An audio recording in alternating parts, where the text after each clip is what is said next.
Oi, pessoal, bem-vindos a mais uma entrevista do Por Dentro dos Resultados. Eu sou Anderson Figo, sou editor de negócios do Infomoney e, para quem não conhece, o PDR é o projeto do Infomoney em que a gente entrevista executivos de empresas de capital aberto com ações listadas, seja na Bolsa de São Paulo, a B3, ou no exterior, para que eles possam falar sobre balanços e sobre perspectivas. Nessa nova temporada, a gente está falando do quarto trimestre de 2022 e do ano fechado de 2022. E antes de eu apresentar os meus entrevistados de hoje, eu quero pedir para você que está assistindo esse vídeo para já deixar o seu like se você ainda não curtiu e se inscreva no canal do Infomoney se você ainda não for inscrito. Essa temporada ainda tem algumas entrevistas pela frente. Para você não perder nenhuma delas, clica no sininho que tem aqui abaixo do player, assim você vai ser notificado sempre que uma nova live começar. Agora sim, bora lá.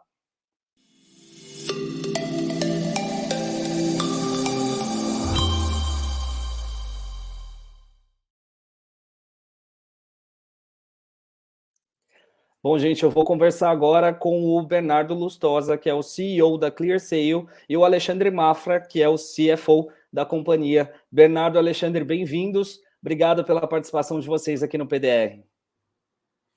Figo, obrigado pelo convite. Obrigado, um prazer falar com vocês aí da Infomoney. Boa. Obrigado muito pelo convite, é excelente estar aqui com você e ter a oportunidade de falar um pouquinho da Clear. Legal, acho que vai ser um papo bem interessante, até porque a Clear está num setor que chama bastante atenção, as pessoas têm bastante curiosidade, e acho que é a primeira vez que vocês participam aqui com a gente, então acho que é legal por causa disso, tem muita gente, muitos dos nossos leitores que têm curiosidade sobre a empresa. Então vou deixar vocês à vontade para fazerem uma introdução de como é que foi esse quarto trimestre para a ClearSale e esse ano de 2022, falarem sobre os principais destaques, depois a gente bate um papo para aprofundar um pouco mais sobre o que a gente pode esperar para 2023. Então, por favor, fiquem à vontade. Legal.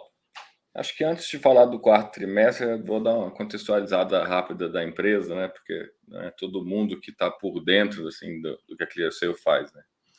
A ClearSale é líder brasileira em prevenção a fraudes.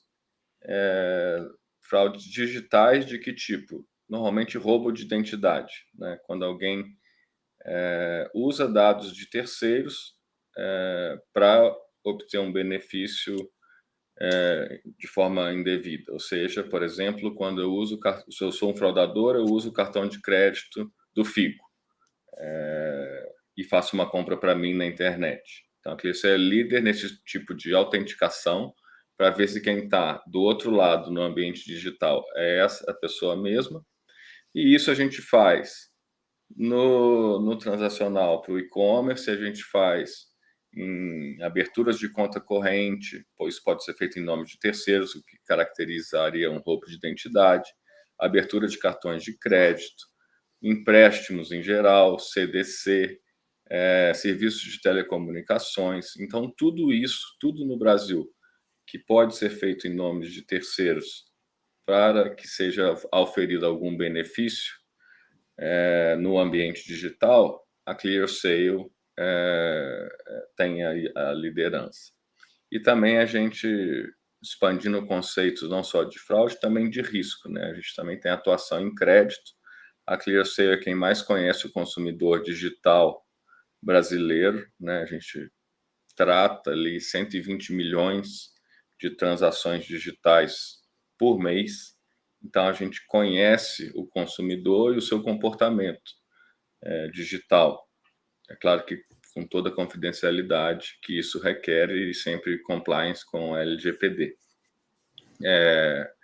E com esse conhecimento único, a gente consegue também atuar em risco de maneira geral.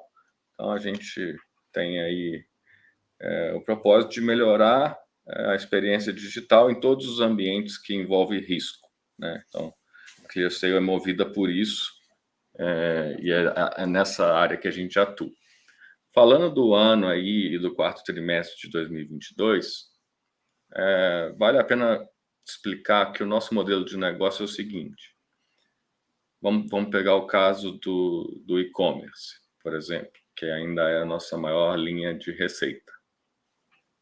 Quando alguém faz uma transação na internet, uma compra, os dados do consumidor são enviados para ClearSale, isso passa num algoritmo de inteligência artificial, em diversos outros mecanismos de autenticação. Se a combinação risco-valor for baixa, o pedido é aprovado, se não, vai para análise humana. Então, o modelo de negócio a gente cobra por compra na internet, por pedido, vamos dizer assim. E aí, a gente, então, não é uma empresa software as a service puro. A gente diz que a gente é usage-based SaaS. A nossa receita dos clientes que existem depende do consumo na internet, depende da concessão de crédito, depende do apetite bancário para abertura de contas, para emissão de cartões de crédito novos para consumidores pela internet. Então, depende da economia. E a gente, lá no começo do ano, se deparou com uma mudança econômica que o Mafra pode até falar depois, que se caracterizou ele chama da tempestade perfeita, né? A gente teve aí a taxa de juros que saiu de 2% para 13,75% hoje, num espaço de tempo muito curto. Isso causa uma retração de crédito. A gente teve inflação alta no primeiro trimestre em itens básicos. Isso reduz o consumo discricionário, acaba afetando a quantidade de pedidos que a ClearSale tem que analisar todos os meses. A gente tem um momento pós-pandêmico, felizmente, né? Mas que faz com que o consumidor também volte a comprar em lojas físicas e não somente no e-commerce, reduzindo o ritmo de crescimento do e-commerce de forma geral. A gente tem uma recuperação em K pós-pandêmica que piora a distribuição de renda, né? E tudo isso acaba afetando o consumo discricionário e o apetite bancário para a concessão de crédito.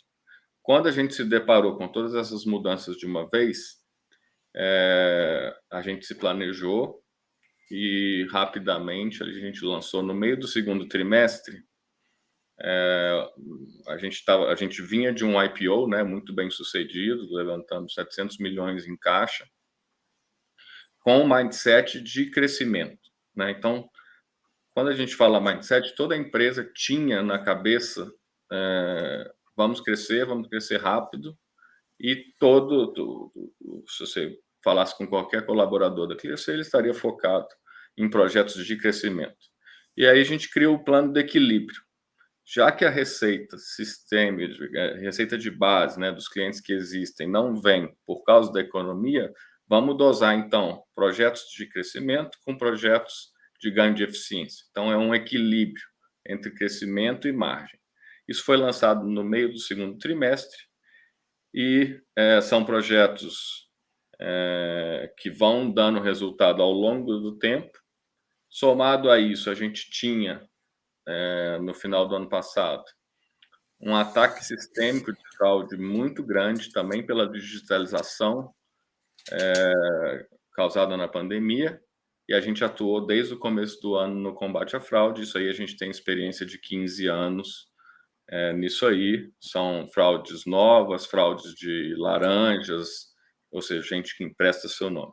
Então, desde o plano de equilíbrio, ou seja, a margem bruta nossa do primeiro trimestre, do segundo trimestre foi maior que a do primeiro, a do terceiro foi maior que a do segundo, e a gente encerra o ano com a maior margem bruta do ano, assim como a taxa de crescimento de receita líquida cresceu consecutivamente no segundo, terceiro e quarto tri, sendo esse o melhor trimestre da história da ClearSale. Então, assim, de uma maneira resumida, contextualizando a empresa, o ano e o trimestre, esses são os principais destaques para contextualização. Figo, acho que só complementando alguns pontos do Bernardo, eu acho que o ano de 22 foi um ano muito duro e um ano de muito amadurecimento e aprendizado para a empresa, né? Ele começou de uma forma muito adversa, um pouco do que o Bernardo falou, né? Entre o quarto trimestre de 21 e o primeiro trimestre de 22, a empresa se estruturou para um crescimento que não veio, então ela estava com uma estrutura acima do que era necessária, numa situação sistêmica econômica bastante adversa. Eu acho que a gente teve um poder de recuperação muito grande ao longo desses trimestres. Então, acho que isso foi, primeiro, espetacular para o amadurecimento da organização como um todo, em termos de processos, em termos de governança, em termos de gestão. E isso coroou muito esse quarto trimestre, né? A gente passa por um processo muito forte de mudança tecnológica dentro da plataforma da empresa, né? A gente sai de uma empresa que antes do IPO era uma empresa que tinha uma plataforma praticamente monolítica e a venda de um produto só, né? Que era um produto de full outsource. E durante esse processo do IPO e ao longo desse ano, a empresa, além de investir nesses 3 pontos que eu falei, investiu também muito em tecnologia. E a gente teve a habilidade de sair desse processo, de uma empresa monoproduto para uma empresa hoje totalmente componentizada, onde a gente pode vender pequenos componentes, como um score de crédito, que o próprio Bernardo já citou, até combinação de componentes, onde você consegue adequar a necessidade do cliente às soluções que a empresa tem, até o modelo de full outsource. Né? E aí, quando você olha o resultado disso, que foi, acho que, muito coroado no quarto trimestre, o quarto trimestre foi o melhor trimestre de 22 em crescimento anual de receita líquida, foi um recorde em ARR de venda nova, né? É o melhor trimestre da história da empresa em e-commerce, Brasil internacional, e o segundo melhor em application fraud. Essas novas vendas, na nossa opinião, elas refletem muito esses investimentos em desenvolvimento e componentização, né? Novas formas de pagamento, a gente conseguiu entrar em novos segmentos e conseguiu acelerar muito esse modelo de cross-sell e upsell. Tá? A gente continua mantendo sólidos indicadores operacionais, né? Recorde de adição líquida de clientes. Pra você ter ideia, a gente colocou um pouco mais de 1.800 clientes ao longo do ano. No quarto trimestre foram 911 clientes novos. E para mim que isso é um dos indicadores que mais chamam a atenção. Eu nunca vi uma empresa de tecnologia com um churn rate tão baixo. A gente atingiu, no final desse ano, um churn rate de 1,4%, o que dá, teórico, 70 anos que os clientes ficam com a gente. Então, eu acho que a gente está muito feliz com o resultado desse trimestre e se sentindo muito mais preparado para um ano de 23, que tende a ser também um ano muito duro, né? Boa, obrigado pela introdução de vocês, Bernardo e Alexandre. Eu já queria começar, então, nossa conversa pegando esse ponto do ano duro, né? Que é o tema que eu tenho começado quase todas as conversas aqui no PDR, porque está todo mundo enfrentando o mesmo cenário, que é um cenário ainda de taxa de juros alta.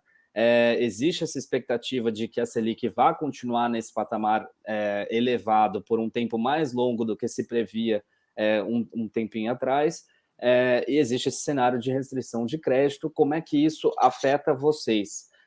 De que maneira que isso afeta vocês? Porque tem, no caso específico da ClearSale, tem duas pontas, né? Tem essa ponta de ser mais difícil um cenário como um negócio, né? Num ambiente como esse, de juros altos, pressão inflacionária e restrição de crédito, mas, por outro lado, tem também a questão das empresas quererem se proteger mais, quererem ter menos perdas com qualquer tipo de ameaça para o negócio deles. Então, como que fica essa balança nas operações de vocês?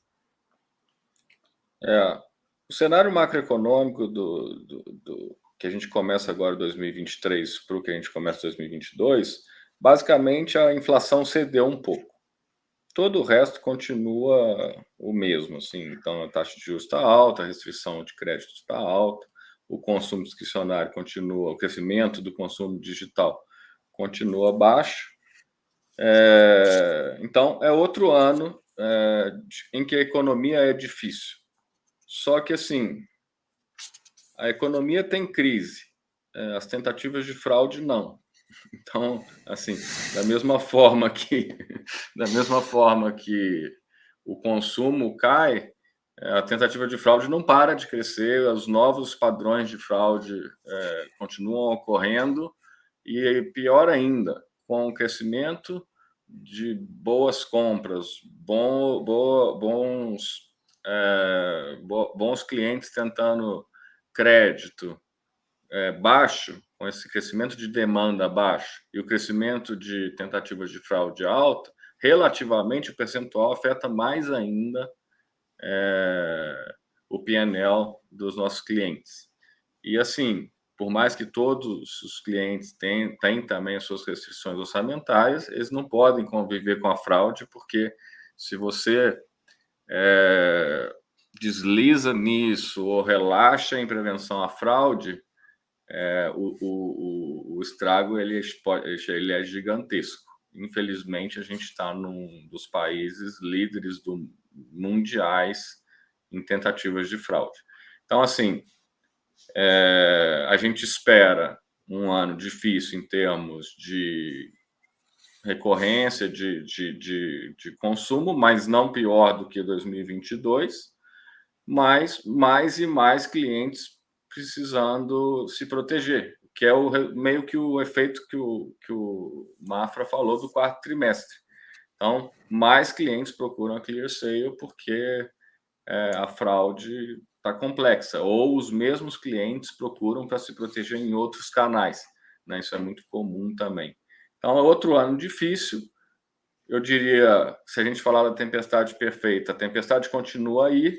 A gente é que, com nossa história, que já passou por várias crises de fraude, várias crises financeiras, passou por 2008 tranquilamente, a gente cresce todos os anos consecutivamente desde 2007, cresceu praticamente com a geração de caixa da história, e agora a gente tem todo o caixa do IPO aí para investir em crescimento futuro.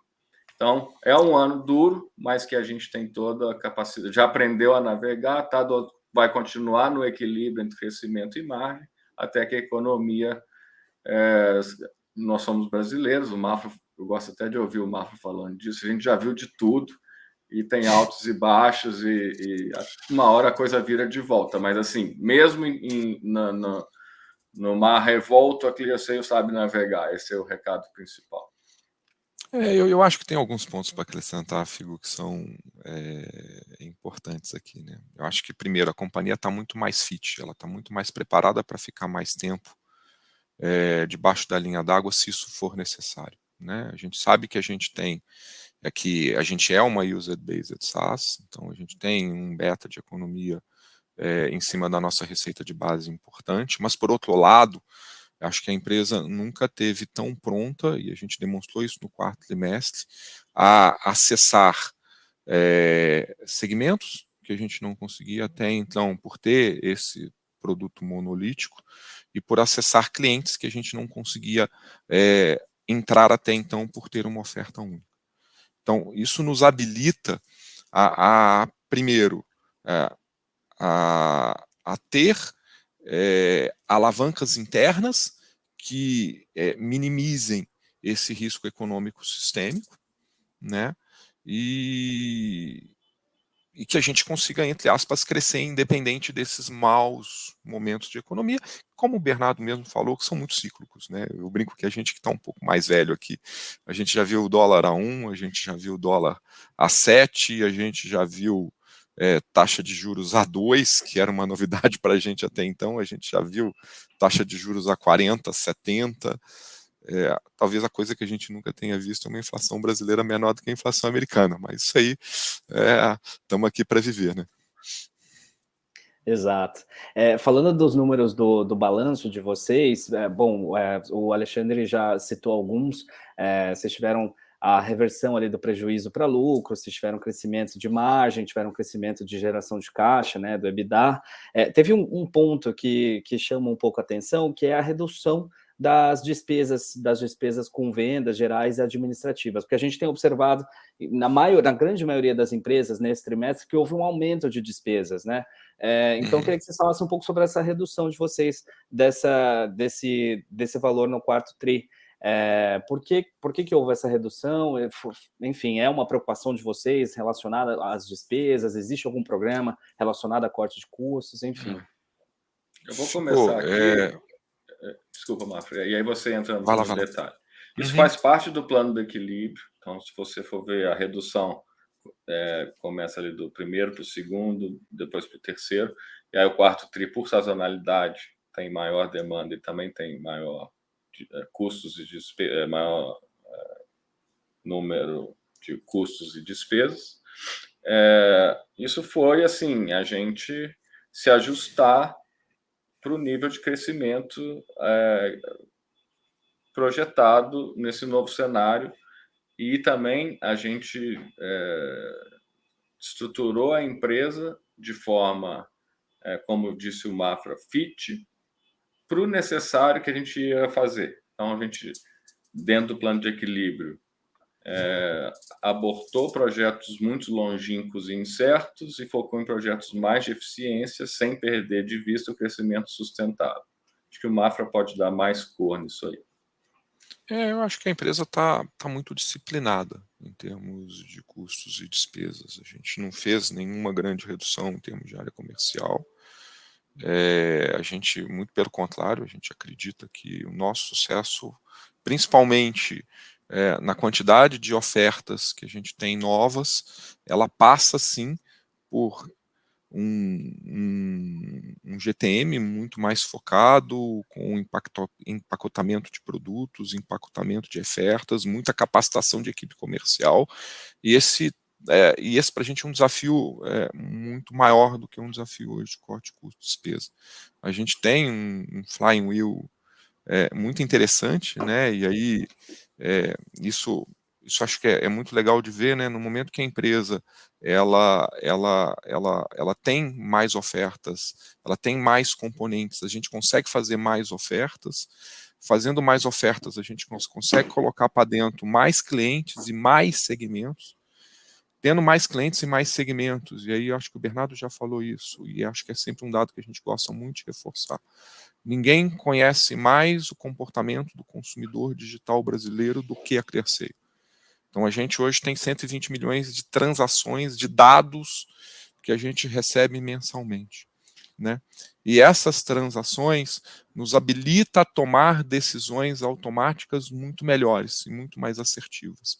E no momento que a gente tem mais ofertas, coloca para dentro mais clientes, recebe mais dados, mais e mais a gente consegue tomar decisões automáticas mais assertivas, né?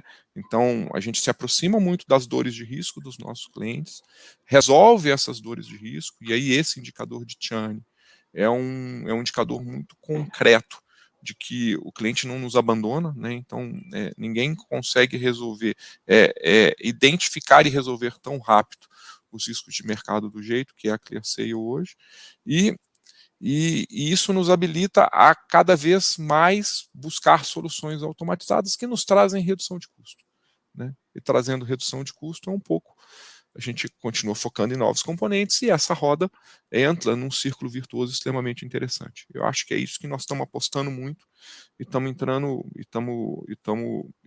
e tivemos um sucesso muito legal no quarto trimestre.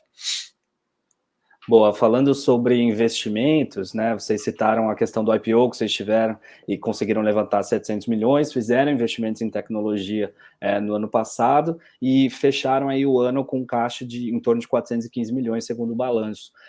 O que a gente pode esperar para esse 2023 em relação a isso? Quais os investimentos que vocês têm previstos? Existe uma cautela por conta de cenário? Porque, enfim, nesse cenário mais adverso, geralmente as empresas costumam querer estar mais capitalizadas, né, estarem com dinheiro para ter um conforto maior para surfar esse período macroeconômico mais desafiador. Como que é isso para vocês? Quais serão os investimentos previstos e o que vocês pretendem fazer com esses 415 milhões que estão no caixa?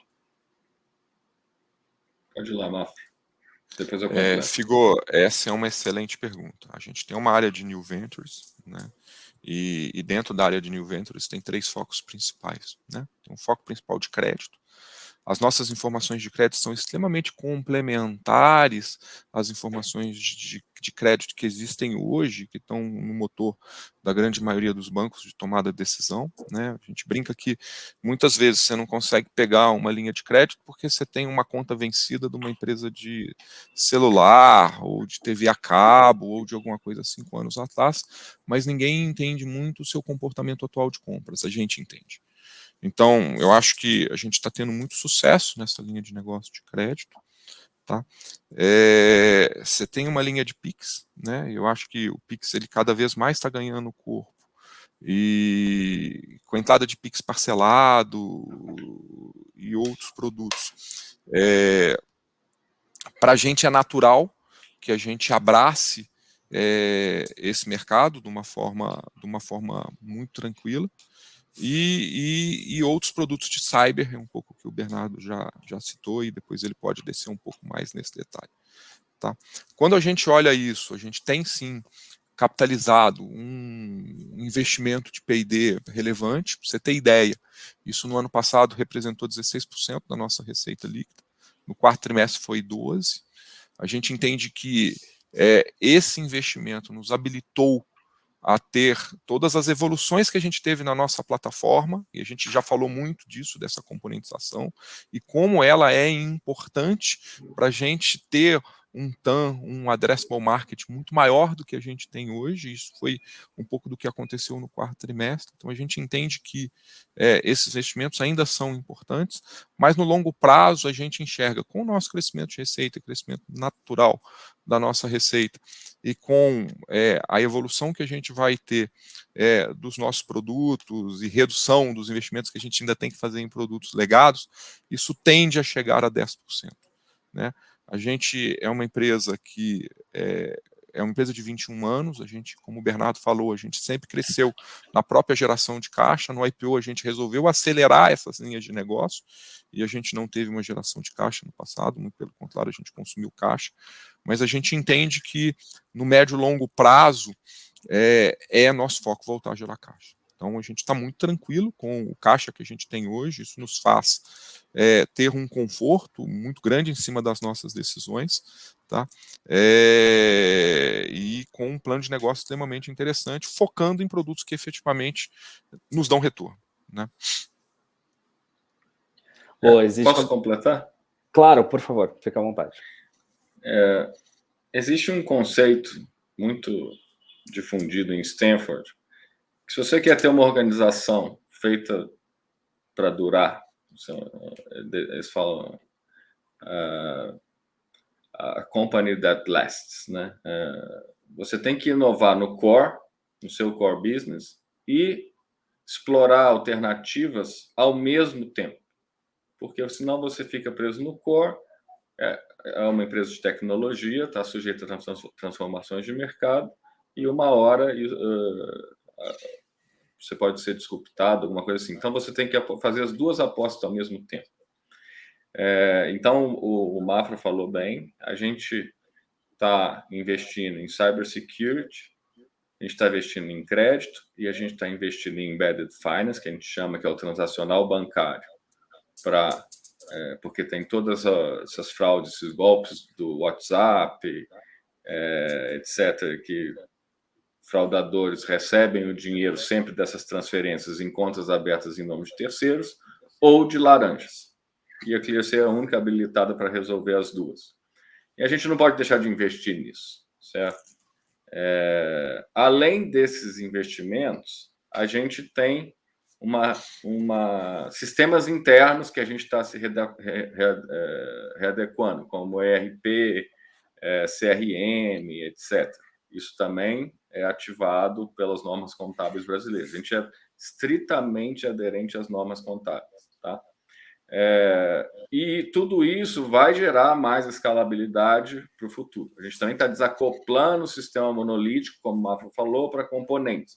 Tudo isso são investimentos que, ou seja, por economia de custos e despesas, ou por novas vendas, vão gerar retorno. Se a gente comparar o crescimento do primeiro TRI até o quarto TRI, 60 milhões, anualizar isso, dá 240 milhões, e comparar com 100 milhões que a gente investiu esse ano, que está ativado, o ROI dá no mesmo ano em 2 vezes 0,4. Fiz aqui uma conta bem de padeiro na minha cabeça, tá? Mas, assim, um investimento que se paga no mesmo ano, tá bom, né? Assim, né? Hoje em dia. E, assim, o principal nós somos focados em crescimento sustentável de longo prazo. E é o que a gente faz desde o meu discurso no IPO, foi o seguinte, é o que a gente faz aqui dentro que vai refletir o preço da ação algum dia. E não o preço da ação que deve drivar as nossas ações aqui dentro. A gente não pode cair numa armadilha de curto prazo e matar o futuro da empresa. Então, a gente investe sim, a tendência é que o investimento relativo em R&D, em P&D, né, seja menor no futuro, porque muitos deles têm começo, meio e fim, e muitos deles vão gerar escalabilidade, mas a gente não deixa de investir, porque uma hora a economia muda e muitos, se eu quiser, eu gero caixa agora. A ação sobe, depois eu não tenho futuro na hora que a economia virar, né? Então, a gente não quer voo de galinha, a gente quer sustentabilidade de crescimento. Bom, existe alguma expectativa de captação, de uma nova captação no médio prazo, talvez nesse ano, 2024, para atender algum projeto, alguma necessidade de investimento? Figo, a empresa está sempre atenta a todas as oportunidades e principalmente o de M&A, mas hoje a nossa situação de caixa é extremamente confortável, né? Então, a resposta no curto prazo é não, tá? Boa. Falando em M&A, já pegando esse ponto, eu queria trazer um assunto também que eu sempre converso com as empresas de tecnologia que passam por aqui, que é a questão de crise de desenvolvedores ou profissionais de tecnologia. Acho que a pandemia acentuou isso, né? Existe uma necessidade, uma procura muito grande por profissionais dessa área. Alguns estão escassos, outros não. A gente vê alguns movimentos até de M&A, de empresas comprando outras, não pela empresa em si, mas pelos profissionais que estão nelas. Como que isso atinge a ClearSale? Se é uma coisa que vocês passam por isso nas operações de vocês, se é algo que está no dia a dia de vocês, como que é essa questão? Isso era uma preocupação, eu diria, maior, tá? Que a gente estava endereçando de forma bem séria e também bem criativa. Eu vou falar de um projeto da ClearSale, mas com esse ajuste econômico aí, a gente viu, global, na verdade, né? A gente viu aí todos esses layoffs de empresas de tecnologia, etc. Coisa que a gente não fez, a gente só se adequou à demanda apropriada e não teve, por exemplo, demissões em áreas técnicas, porque a gente está construindo o futuro. E o que era um grande medo, né, do apagão de mão de obra de tecnologia, deu uma amenizada, mas a gente já estava preparado para isso, de qualquer forma, e continua preparado. Por quê? A gente adquiriu, acredito que 2 anos atrás, a Beta Learning, que é uma empresa que era uma fábrica de software que trabalha com Fevereiro de agilidade. 22. Desculpa, fevereiro de 22. A gente adquiriu a Beta Learning, que é uma empresa que trabalha com agilidade, já prestava serviço para a ClearSale há alguns anos.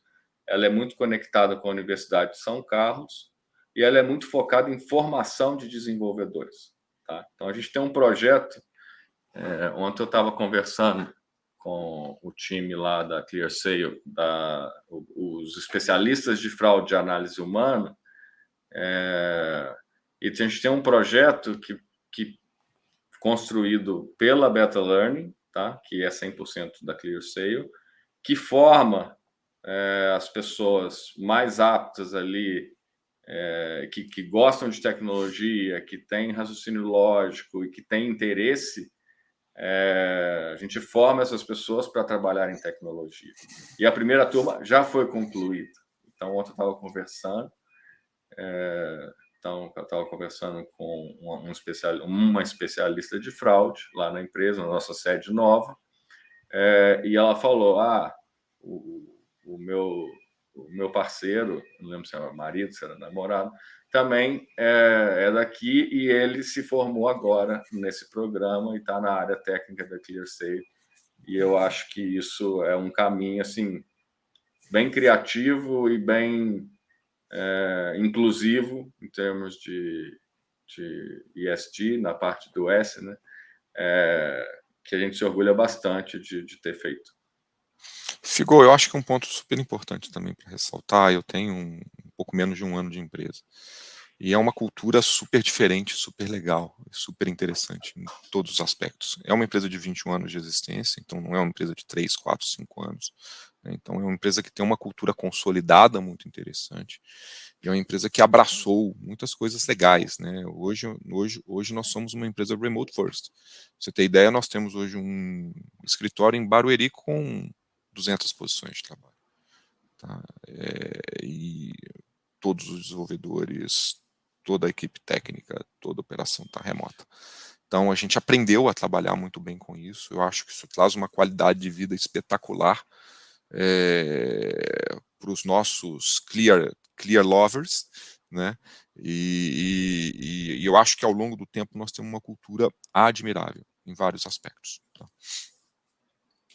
Boa, legal, tá respondido. Eu queria pegar uma pergunta que chegou. Ao longo da semana, a gente anunciou as empresas que a gente ia conversar e a gente recebeu algumas perguntas de leitores, e muitas delas estavam relacionadas a clientes. Muitos leitores com dúvidas sobre qual é o perfil de cliente da ClearSale. Vocês já falaram que é principalmente o e-commerce, né? Mas qual o perfil desses contratos? São contratos de longo prazo? Vocês já falaram um pouco sobre como vocês ganham a receita, geram a receita em cima desses contratos, mas todos os contratos seguem esse mesmo padrão, ou existe uma diferenciação? Vocês atendem clientes de maior tamanho ou de menor tamanho também? Enfim, se vocês puderem falar um pouco sobre quais são esses clientes e como vocês fazem a captura desses clientes também. Legal. Bom, a gente estruturou a empresa em 3 business units, unidades de negócio, né? Uma é o e-commerce, né, que é tratar no transacional a fraude do cartão não presente. Outra é application fraud ou onboarding, que é quando alguém inicia uma transação de crédito ou uma abertura de conta, ou a abertura de conta numa conta digital, ou solicita um cartão pela internet, ou qualquer tipo de concessão de crédito e serviços. E a gente tem New Ventures, tá? Então, no e-commerce, a gente atende desde o maior marketplace do maior e-commerce do Brasil, posso atender, até o long tail. Então, a gente atende, inclusive, acredito hoje que 10 dos 10 maiores. E também tem mais de 5 mil clientes ao todo, acho que o Mafra tem um número preciso. A gente, para você ter ideia, nós temos hoje 7.575 clientes que a gente atende diretamente. Quando a gente olha diretamente, né, através dos canais, a gente deve estar atendendo mais de 200 mil clientes. Isso. Sendo que mais de 1.500 desses clientes são fora do Brasil, e a maioria desses 1.000 clientes nos Estados Unidos e Canadá, e rentáveis, tá? Então, a gente é 100% B2B, atende clientes dos diferentes portos no e-commerce. Em application fraud, né, fraud na concessão de crédito, a gente é mais focado no middle market e grandes bancos. Então, a gente tem 3 dos 5 maiores bancos do Brasil como clientes, mas também financeiras, telecoms, etc. E New Venture aí depende de cada perfil. Nossos contratos normalmente são de 2 a 3 anos de duração, e a gente costuma ter um performance fee, ou seja, se a gente reduz a fraude mais do que o nível acordado, a gente ganha um percentual. Se a gente não consegue ficar dentro do nível, a gente acaba dando um desconto na receita. Então, é assim que a gente trabalha.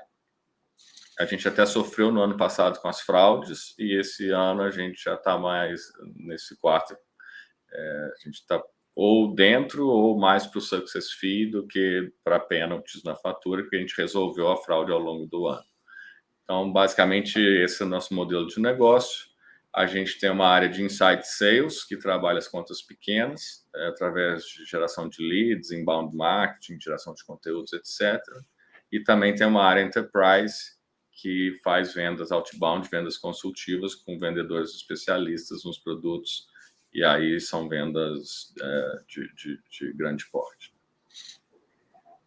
Boa, tá respondido. Então, para a gente fechar o nosso papo, eu também queria trazer um outro tema que também foi recorrente nas perguntas que a gente recebeu e que sempre fazem essa pergunta aqui no PDR, que é em relação à remuneração acionista. Existe alguma expectativa em relação a isso? Via proventos, via dividendos, eventuais? Teoricamente, Figo, a gente é uma empresa que cresceu com o próprio caixa, como o Bernardo falou, desde o IPO. Eu acho que esse investimento em tecnologia, no ano de 21 e no ano 22, é uma empresa que não deu lucro, né? Então, eu acho que a gente entende que esse ano de 23 ainda pode ser um ano desafiador, mas, de novo, não vai tirar em nada nosso foco de voltar a gerar caixa e distribuir dividendo. Tá? Boa. Então, repetindo aqui, só para... Claro. Eu sou um entusiasta de Stanford, tá? A gente não vai entrar na armadilha do curto prazo, né? Porque tem uma frase do Jeff Bezos que fala o seguinte: meus executivos não têm que estar focados no próximo tri. Eles têm que estar focados no próximo tri do terceiro ano a partir de agora. Porque senão a gente vai ser uma empresa que vai dar um resultado de curto prazo, a ação vai subir ali 2 vezes, os investidores saem e depois eu não tenho um futuro. E os ciclos econômicos mudam, a gente vai, com qualquer mudança tecnológica que esteja acontecendo, com qualquer mudança de cenário, a ClearSale vai estar aí na vanguarda, como sempre esteve. E a gente ajustou a direção e não vai mudar. A gente, claro, está trabalhando com austeridade, mas podem esperar, sim, rentabilidade, geração de caixa, na hora que isso for pertinente, possível, pertinente e não sacrificar o futuro da empresa.